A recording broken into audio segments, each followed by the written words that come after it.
di nagmamaliw, kapayapaan. Hallelujah. Sa iyong biyaya. Kaluwalhatian, wala kang katulad. Oh, galak. Hallelujah. Galak na di napaparang, pumapawi ng lahat. Pastor Ray.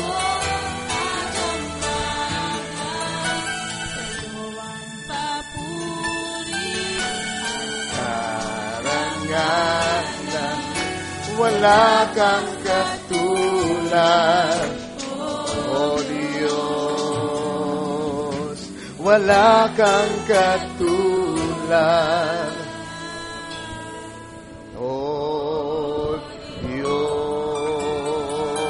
Hallelujah. Amen. Hallelujah, Jesus. We thank you. Worthy to be praised, Father. Hallelujah. Buksan natin ating mga Biblia sa John chapter 1, verses 1 to 2. Habang binubuksan nyo, ay gusto kong paalala na sa darating na linggo, July 22, ay magkakaroon ng meeting lahat ng worship leaders, lahat ng nag-MC, lahat ng mga elders natin, workers na nag-MC, ay magkakatipon-tipon para po pag-usapan natin ang paraan ng ating paglilid ng worship. Okay? So remember that alas 2 ng hapon, pagkatapos ng ating pananghalian, ay may meeting tayo next Sunday. John chapter 1, verses 1 to 2, ang sabi dito, In the beginning was the Word, and the Word was with God, and the Word was God. The same was in the beginning with God. Talon tayo sa Hebrews chapter 1.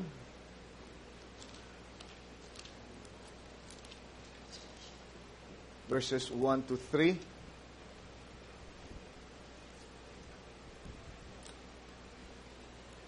Sabi dito sa English, God, who at sundry times and in diverse manners spake in time past unto the fathers by the prophets, hath in these last days spoken unto us by his Son, whom he hath appointed heir of all things, by whom also he made the worlds, who being the brightness of his glory, and the express image of his person, and upholding all things by the word of his power, when he had by himself purged our sins, sat down on the right hand of the majesty on high. Amen. Ganun na siguro basahin natin. Tayo lahat tayo muko. Piling tayo ng patnubay sa ating Panginoon. Ama, salamat po sa araw na ito na itinakda mong kami magkatipon muli. Salamat sa lugar ng pananambahan na pinrovide mo. Pagamat, Panginoon, punong-puno na kami dito sa lugar na ito. Ngunit salamat dahil dito mo kami pinapakain, Panginoon. Aming kaluluwa ay napapalakas, aming mga pag-iisip ay nalilinis, ang aming pagkatao ay patuloy na nauhubog, binabago. O Lord, at nagiging higit na tulad mo habang kami ay nagpapatuloy na nagsasama-sama at kumakain ng iyong sariwang salita, Panginoon. Amin po hiling muli na sa umagang ito, samahan mo kami, iyo pong sakupin ang aming buong pag-iisip at Lord, pagkatao, maging ang lugar na ito, Panginoon, kung mayroong mga espiritu na naglilinger na may layunin na humadlang sa iyong pakikipagniig sa amin ng mainam, hiling po namin, Panginoon, na sawayin mo sila, Panginoon. Lord, kami bilang mga believers, Lord, ay nagkakaisa para, Lord, huwag pahintulutan ang mga espiritong yun, Lord. Gawin po namin ang aming magagawa sa aming parte, Panginoon, by believing, Lord, na ikaw ay higit na makapangyarihan kaysa sa anumang spirito na nasa sanglibutan. At Lord, amin po itutuon ang aming pag-iisip, ang aming atensyon, isa sa isang tabi lahat ng aming alalahanin, ipagkakatiwala sa iyo, dahil Lord, ngayon ay panahon ng kaligtasan. Ngayon ay panahon ng pagpapalaya sa pamamagitan ng iyong salita. Ngayon ay panahon ng kagalingan, Panginoon. Habang nakikinig kami, Panginoon, Nais mo na masapo namin ang kapangyarihan na nagmumula sa iyong salita. Dahil Lord, anumang mapapala namin ay manggagaling sa pinahirang salita mo, Ama. Kaya Lord, maintindihan nawa ng bawat believer na naririto, ito ang pagkakataon niya para siya ay magtagumpay. Ito ang pagkakataon niya para siya, Panginoon, ay lubos na mapuspos ng iyong banal na Espiritu. So we pray, Father, that you just have your preeminence, inspire your servant, Lord, and inspire people to listen to your word. Hindi lang po dito sa visible, kundi sa invisible audience, Lord. Para sa iyong kapurihan, ito pong aming dalangin. Sa pangalan ng Panginoong Jesucristo, ito po ay para sa iyo. Amen. Amen. Mari tayo mag-isip pong lahat.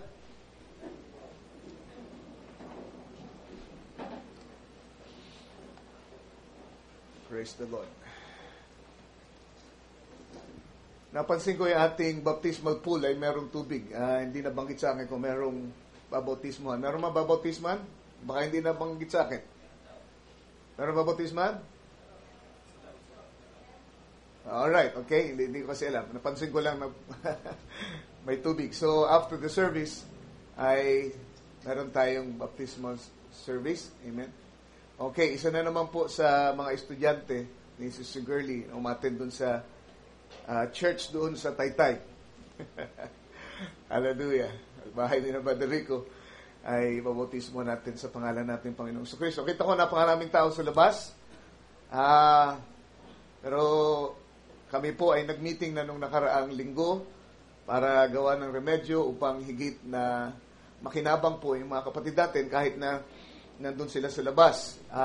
Pinagpipray po namin na lakihan yung bintana natin or gibain na yung side na yan dyan sa bandang driveway para kahit nasa labas yung ibang mga kapatiran natin ay kitang-kita nila yung ating gawain dito. Kitang-kita nila yung preacher at makakasabay sila ng gusto sa takbo ng gawain. So pag-pray nyo po, hindi po maliit na proyekto, hindi po madali, kaya pag-pray nyo ang mga trustees natin, ang mga kalalakihan na gagawa. At kung meron pong willing at may panahon para tumulong, mag-coordinate lang po kayo sa hepe ng ating Board of Trustees, si Brother Sob, dahil hindi naman po kailangan lahat ay pumarito dahil yung pong dami ng tao na kailangan lang ang ating hilingin na tumulong. Kaya kung pwede, pumunta mo na kay Brother Sob kung meron kayong malalakas ng pangatawan at meron kayong willingness,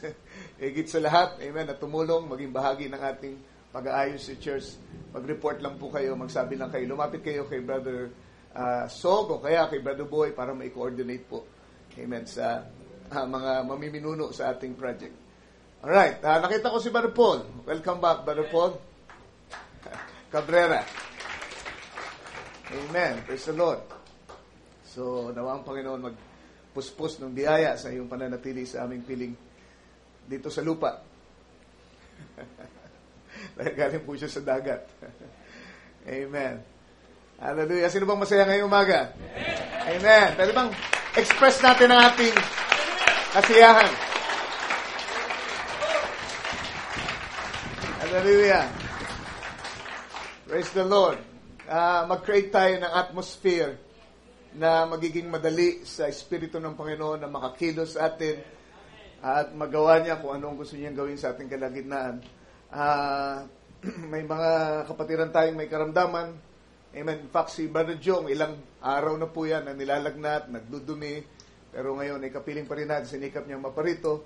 I'm sure hindi lang po siya ang marahil nakakaranas ng mga ganitong pakiramdam, mga karamdaman na dala ng panahon, mga demonyo sa paligid. Sabi ni Brother Branham, hindi po yan basta sakit lang.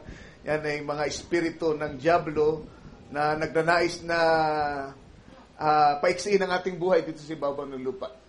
But, amen, narito tayo para itaguyod ang kaharian ng Diyos, ipaalam na mas makapangyarihan ng Diyos na ating pinaglilingkuran. Pinahintulutan ni Lord ng mga karamdaman paminsan-minsan para lamang higit nating maranasan ang kanyang kapangyarihan at maipatutuo natin sa mga taong nasa paligid, amen, na meron tayong Diyos na buhay na pinaglilingkuran, makapangyarihan at sumasaklolo sa kanyang mga anak na nagtitiwala sa kanya. Okay, tutuloy po natin ating pag-aaral tungkol sa word thinking, and this is going to be part 5 now.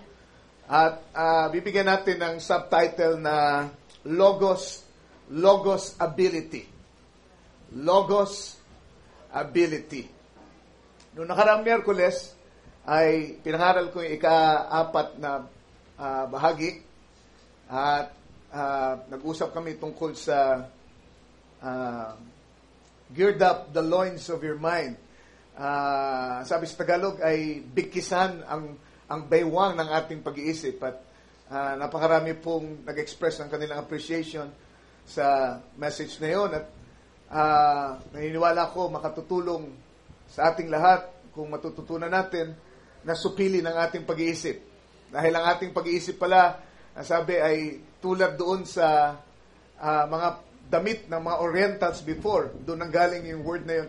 Konting background doon sa mga hindi nakatinong Miyerkules. At kung gusto niyo pong makuha yung message, pwede kayong pumunta sa website natin or pwede kayong manghingi ng mga CD nung previous service natin. I believe na kayo po ay mapapagpala at mas lalo niyong maintindihan yung serye natin habang ito nagpapatuloy kung wala po kayong mamimiss na bahagi itong sharing ito. So ating pag-iisip daw ay parang damit ng mga Orientals, ng mga Israelita na hinihipan ng hangin, maluluwang, kasi ang damit nila parang damit din ng mga babae, di ba? Parang nakabistida rin sila and it's free-flowing, inahampas ng hangin at lahat.